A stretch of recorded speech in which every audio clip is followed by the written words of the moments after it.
বিকেলের নরম আলোয় নিজের নতুন বাড়ির দিকে হেঁটে যাচ্ছিলেন শিরিন আক্তার। দীর্ঘ 10 বছরের প্রবাসক্লান্ত স্বামীর উপার্জনে গড়া ইটের দেয়ালগুলো ছুঁয়ে দেখার আনন্দই আলাদা।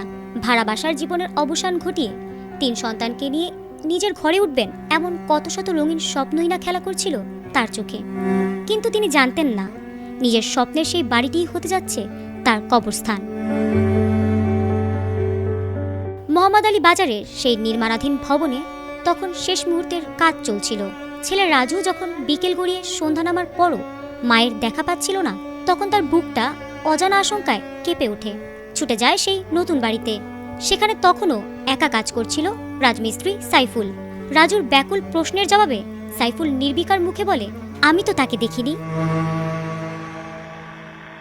ব্যাস ওটুকুই।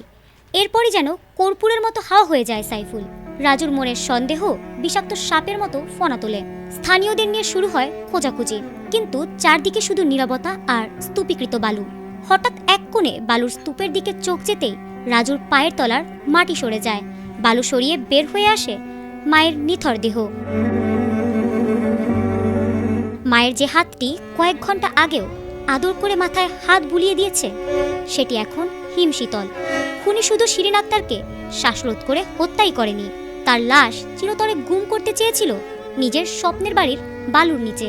যে শ্রমিককে বিশ্বাস করে রুটি রুজির ব্যবস্থা করা হয়েছিল, সেই শ্রমিকের হাতেই এভাবে শেষ হতে হলো। নাকি এর পেছনে লুকিয়ে আছে অন্য কোনো গভীর প্রতিশোধের গল্প? ফেনী মডেল থানার ভারপ্রাপ্ত কর্মকর্তা মোহাম্মদ ফৌজুল কবির জানিয়েছেন, নিহতের মরদেহ ময়নাতদন্তের জন্য ফেনী 250 শয্যা জেনারেল হাসপাতালের মর্গে পাঠানো হয়েছে।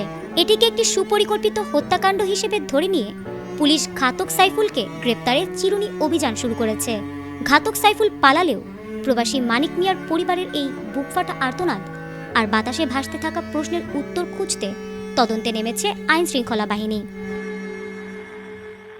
খবরের সব সিরিয়াস আপডেট তো জানলেন, এবার একটু বিনোদন হয়ে যাক। ঘুরে আসুন আমাদের চরবিজয় গ্রুপ চ্যানেল থেকে। এই ভিডিওর ডেসক্রিপশন বক্সে আমাদের চ্যানেলের লিংক আছে, এক ক্লিকে গিয়ে দেখে আসুন।